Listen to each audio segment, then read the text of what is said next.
Bismillahirrahmanirrahim. Assalamualaikum warahmatullahi wabarakatuh. Di sini saya akan menjelaskan terkait bantuan hidup dasar atau Basic Life Support (BLS). BLS yaitu prosedur pertolongan pertama untuk mengatasi obstruksi atau sumbatan jalan nafas, henti nafas, henti jantung, dan bagaimana dapat melakukan RCP itu dengan benar dan cepat. Resusitasi jantung paru atau RCP merupakan langkah pertolongan pertama untuk mengembalikan fungsi nafas atau sirkulasi darah di dalam tubuh yang terhenti. Resusitasi jantung paru bertujuan untuk menjaga darah dan oksigen tetap beredar ke seluruh tubuh. RCP atau resusitasi jantung paru adalah suatu tindakan untuk mengatasi keadaan henti jantung atau henti nafas guna mempertahankan kelangsungan hidup pasien. RCP adalah suatu kombinasi antara bantuan pernapasan dan kompresi jantung yang dilakukan pada seseorang yang mengalami henti jantung.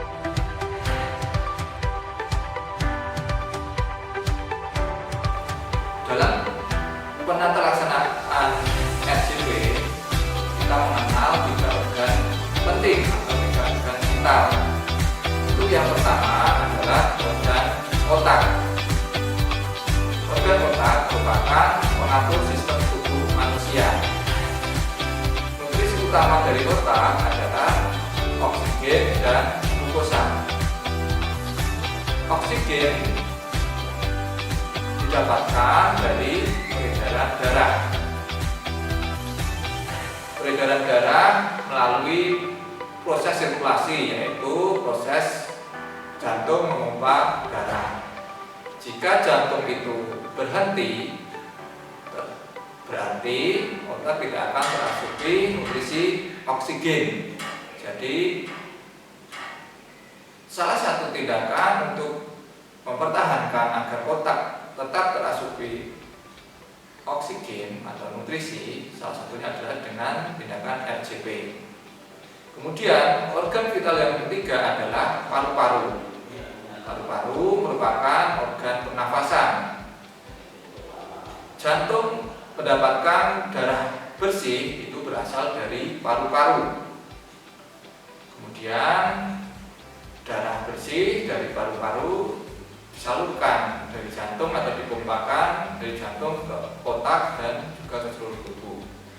Jika jantung berhenti berdetak, ada referensi yang menyebutkan 6 sampai 8 menit atau kurang dari 10 menit, maka akan terjadi kerusakan otak yang irreversibel. Jadi salah satu penata laksanaan pada kasus henti jantung yaitu tindakan resusitasi jantung paru. Untuk tindakan BLS atau BHD ini bisa dilakukan oleh masyarakat. Jadi tidak hanya tim medis, dokter, perawat, atau bidan. Akan tetapi masyarakat bisa melakukan tindakan bantuan hidup dasar ini karena masyarakat adalah orang yang pertama kali melihat kejadian henti jantung atau henti nafas di masyarakat. Masyarakat awam yaitu masyarakat yang belum sama sekali mendapatkan keterampilan atau pengetahuan terkait bantuan hidup dasar. Kalau masyarakat awam khusus adalah suatu kelompok atau masyarakat yang sudah mendapatkan pengetahuan atau keterampilan terkait bantuan hidup dasar melalui pelatihan seperti misalkan pramuka, tim KSR, kemudian tim kepolisian yang sudah mendapatkan pelatihan gawat darurat. Untuk tindakan BLS ini yang perlu kita perhatikan adalah kita mampu dan siap dalam memberikan pertolongan kepada penyintas. Kalau kita sebagai masyarakat sudah siap dan mampu, tentu orang ataupun penyintas yang mengalami henti jantung akan teratasi secepat mungkin dan harapannya bisa kembali sehat kembali.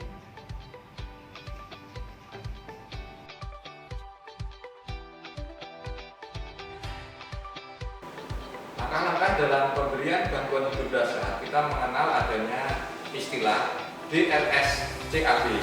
Untuk yang pertama adalah D panjangan dari dangerous. Apa itu dangerous? Yaitu bahaya. Jadi untuk terkait bahaya kita perlu mengamankan ada 3 hal. Untuk yang pertama adalah aman penolong. Jadi 3 hal tadi adalah aman 3A. Yang pertama aman penolong. Sebagai penolong kita harus aman terlebih dahulu. Bagaimana caranya? Yang pertama adalah kita bisa menggunakan handscoon. Kita menggunakan handscoon, APD ya, jadi bisa menggunakan masker. Ini tujuannya adalah memproteksi diri kita agar tidak tertular penyakit dari pasien atau orang yang kita berikan pertolongan. Untuk aman yang kedua, adalah aman lingkungan. Aman lingkungan di sini, misalkan kita berada di jalan raya, kita perlu mengamankan kondisi di sekitar. Kita bisa menghentikan lalu lintas. Kemudian kita bisa menggeser ataupun memindahkan barang-barang ataupun kendaraan yang bisa membahayakan bagi penyintas. Kemudian aman yang terakhir adalah aman bagi penolong. Misalkan posisi penyintas. Untuk aman yang ketiga adalah aman bagi korban atau penyintas. Kita harus bisa membedakan istilah korban dan penyintas. Untuk istilah korban adalah bagi seseorang yang sudah mengalami yang sudah dinyatakan mati atau meninggal. Tapi kalau penyintas itu adalah seseorang yang masih bisa survive. Ya, jadi ada istilah penyintas, ada istilah korban. Untuk aman yang ketiga tadi adalah aman penyintas. Misalkan penyintas berada di tengah jalan, berarti kita amankan terlebih dahulu. Kita bisa bawa ke tempat yang lebih aman. Seperti itu. Jadi ada aman 3A.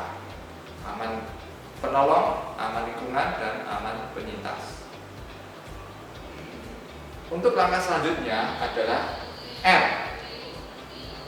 Untuk tindakan yang dilakukan dalam R adalah kita mengecek respon dari pasien. Untuk mengecek respon pasien, kita bisa mengenal, ya, kita perlu mengenal adanya istilah AVPU. Ya. Yang pertama adalah A atau alert, atau istilahnya disebut dengan waspada. Nah, berarti kalau waspada berarti pasiennya ataupun penyintas tersebut sudah bisa melihat secara sadar, ya, bisa membuka mata, ya, jadi kondisinya sudah sadar. Misalkan tidak sadar berarti V, ya, kita respon dengan verbal. Kita bisa panggil sesuai dengan jenis kelamin, ya, misalkan laki-laki kita bisa memanggilnya dengan bapak, ataupun misalkan perempuan ibu, ya, pak, bu, seperti itu. Kemudian untuk P, ya, ini adalah pain atau respon nyeri. Ya, jadi dari tadi misalkan cek verbal tidak bisa membuka mata, kemudian kita melakukan respon nyeri. Respon nyeri di sini kita bisa memberikan rangsangan nyeri. Ya, kita bisa mencubit di area kuku, ya, atau juga bisa kita menekan di area sternum dari pasien. Sternum itu di antara tulang iga. Ya. Jadi kita tekan. Ini untuk melakukan respon nyeri. Kemudian, ya, kalau setelah dilakukan respon nyeri itu tidak sadar, pasien masih posisinya tidur, tidak sadarkan diri, berarti termasuk unrespon atau U. Ya, jadi tadi ada AVPU, alert, verbal, dan unrespon. Kalau pasien tidak ada respon, langkah selanjutnya adalah kita shout for help, ya, atau meminta bantuan.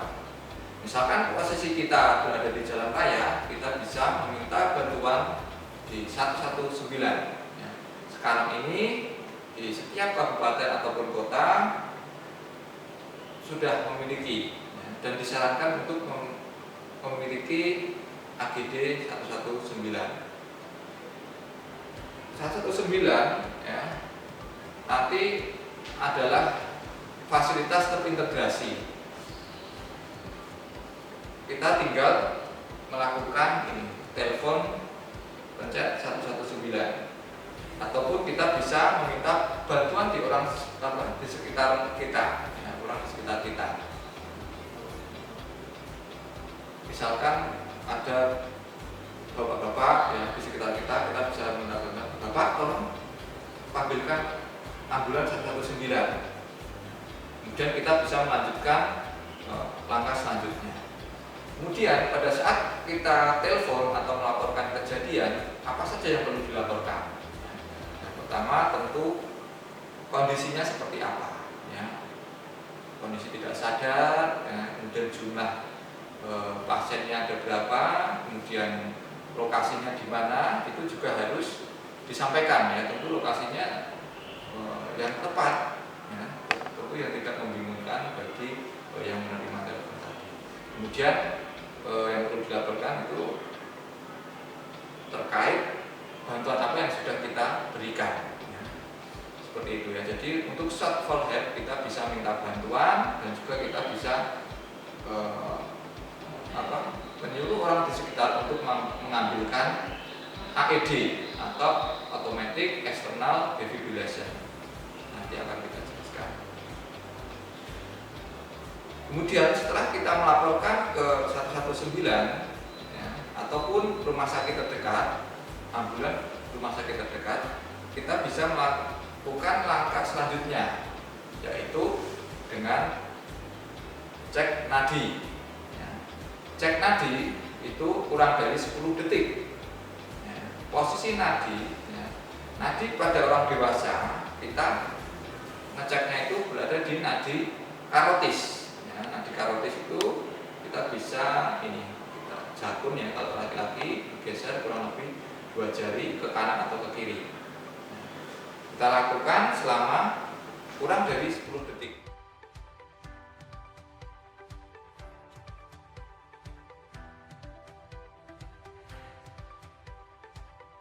Tidak ada nadi. Ya, jadi selama kurang dari 10 detik kita melakukan pengecekan nadi karotis itu pada orang dewasa.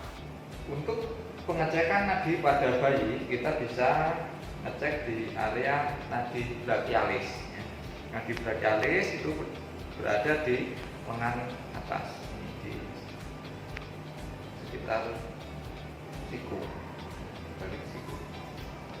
Oke, ini untuk bayi ya di nadi brachialis. Kemudian pada orang dewasa itu di karotis. Kemudian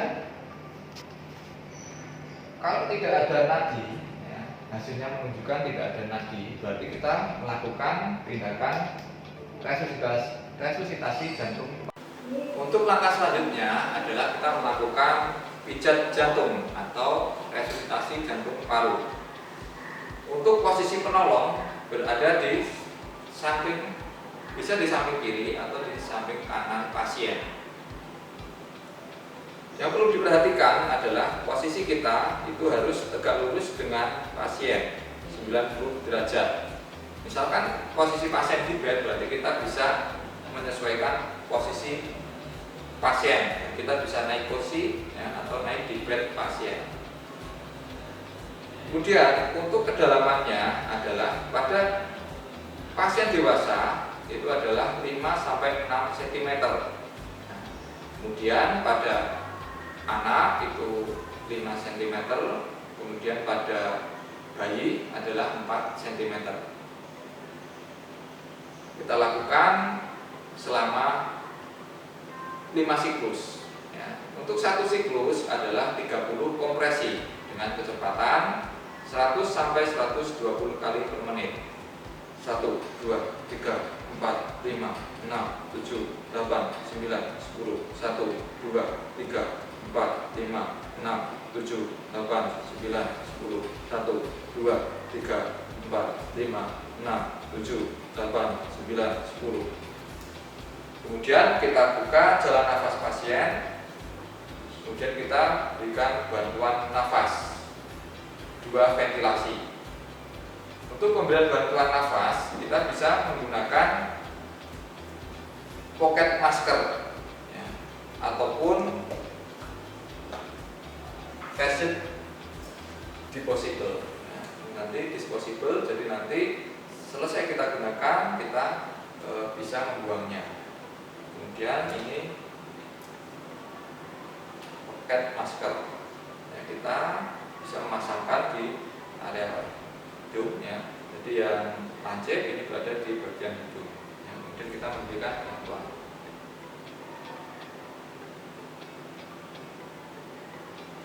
Oke, bagi masyarakat awam untuk pemberian bantuan nafas itu tidak disarankan ya. Jadi pada masyarakat awam itu cukup dilakukan RJP atau pijat jantung secara terus-menerus selama 2 menit. Jadi nanti selama 2 menit penolong melakukan RJP. Nah, setelah 2 menit kemudian dievaluasi. Tapi bagi seseorang yang sudah terlatih itu bisa dilakukan bantuan ventilasi. Ya, jadi 1 siklus 30 banding 2 ventilasi. Ventilasi itu pemberian bantuan nafas.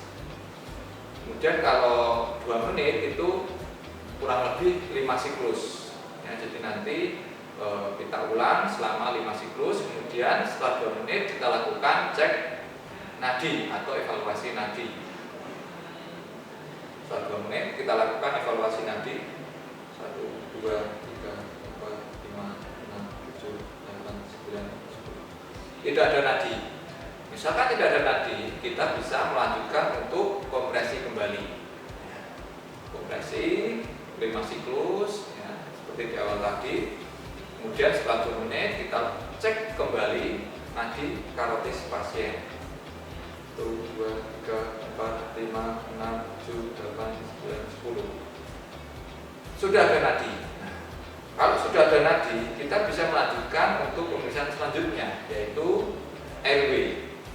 Itu membuka jalan nafas dengan head tail chin lift. Untuk tindakan head tail chin lift ya, yang pertama ya, head tail itu ini dahi ditekan ya, kemudian dagu diangkat. Kemudian kita melakukan pengecekan look, listen, feel. Look artinya adalah melihat pengembangan dada dari pasien apakah ada. Kemudian listen ya, artinya mendengar, kita mendengar suara nafas dari pasien. Kemudian feel di sini adalah merasakan hembusan nafas yang keluar dari hidung ataupun mulut pasien. Look, listen, feel. Kalau misalkan ada nafas ya, berarti pasiennya sudah ada nafas, berarti kita bisa melakukan posisi recovery. Tapi setelah kita cek look, listen, feel tadi tidak ada nafas, kita bisa memberikan bantuan nafas ya. Untuk pemberian bantuan nafas atau ventilasi kita bisa menggunakan alat bantu. Yang pertama kita bisa menggunakan back valve masker atau BVM. Kemudian yang kedua tadi kita bisa menggunakan pocket masker ya. Dan yang ketiga ini bisa kita menggunakan face shield disposable. Jadi ini nanti kita pasangkan ya, di area mulut pasien seperti ini. Kemudian kita melakukan bantuan nafas atau rescue breathing ya. Ini dengan menggunakan BVM. Ini nanti kita berikan adalah sesuai dengan tidal volume pasien ya.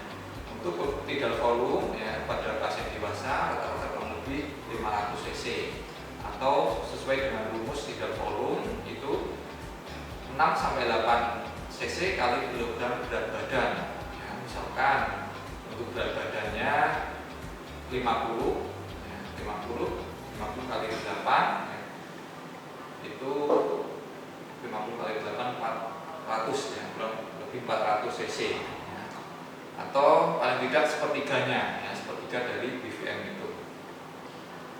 Untuk posisi BVM ya, ini untuk yang lancip ya, yang lancip ini posisinya kita letakkan di area hidung ya.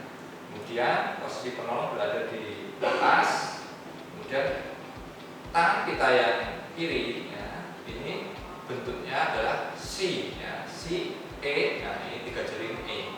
Untuk C ini tujuannya adalah agar sungkup ini semua menempel di area mulut dan hidung ya, jadi tidak ada sela-selanya. Kemudian E-nya ini tujuannya adalah ekstensi atau membuka jalan nafas ya. Dengan tangan kanan kita bisa gunakan untuk mengembiskan ini backnya ya, BVM-nya.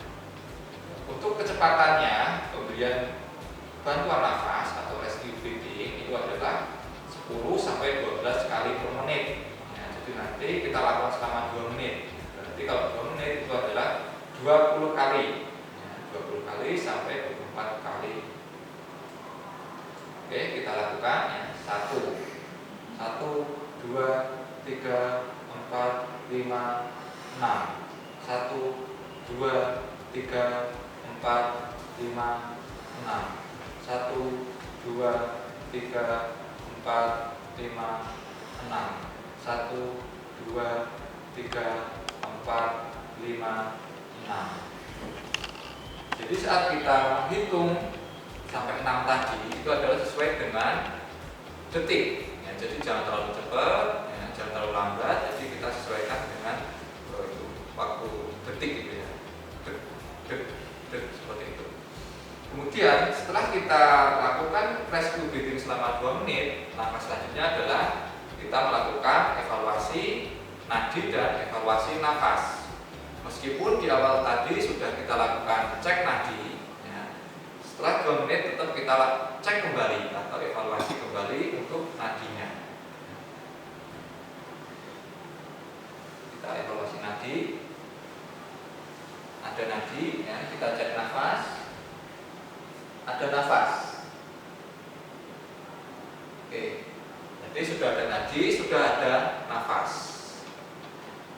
Jadi kalau pasien sudah ada nadi, sudah ada nafas, berarti kita bisa melakukan langkah selanjutnya, yaitu adalah posisi recovery atau posisi mantap. Untuk langkah selanjutnya adalah kita memposisikan pasien mantap atau posisi recovery. Jadi pada posisi recovery ini adalah pada pasien atau penyintas yang sudah ada nadi dan sudah ada nafasnya. Tujuan dari tindakan posisi recovery adalah yang pertama agar pasien tidak terjadi aspirasi, misalkan pasien muntah. Kemudian yang kedua adalah agar lidah dari penyintas atau pasien itu tidak jatuh ke belakang menutup jalan nafas. Ya, jadi tujuannya adalah untuk membebaskan jalan nafas salah satunya. Oke, mari kita lakukan tindakan posisi recovery. Masih terlentang. Untuk posisi penolong bisa berada di samping kanan atau samping kiri pasien. Untuk yang perlu diperhatikan pada tindakan posisi recovery ini adalah dipastikan pasien ini tidak mengalami cedera tulang belakang atau cedera servikal. Untuk langkah-langkahnya yang pertama adalah tangan yang dekat dengan penolong itu dijauhkan seperti ini, angkat bagian atas, kemudian tangan yang jauh ini didekatkan di area pipi, kemudian kaki yang jauh ini ditekuk, ditekuk seperti ini, kemudian tangan kanan megang pinggang, tangan kiri megang bahu, kemudian kita tahan dulu, ya, kita tahan, kemudian kita cek tulang belakang, ya, apakah terjadi fraktur, apakah tidak. Oke, misalkan tidak terjadi fraktur, kita lanjutkan, ya, kita bisa mundur ke belakang, kemudian pasien kita kunci, ya, seperti ini. Nah, jadi nanti posisi siku dan lutut ini berada di lantai. Nah, pada saat posisi recovery seperti ini, kita tetap melakukan evaluasi nadi dan evaluasi nafas setiap 2 menit sampai nanti bantuan yang sudah memiliki peralatan lengkap datang.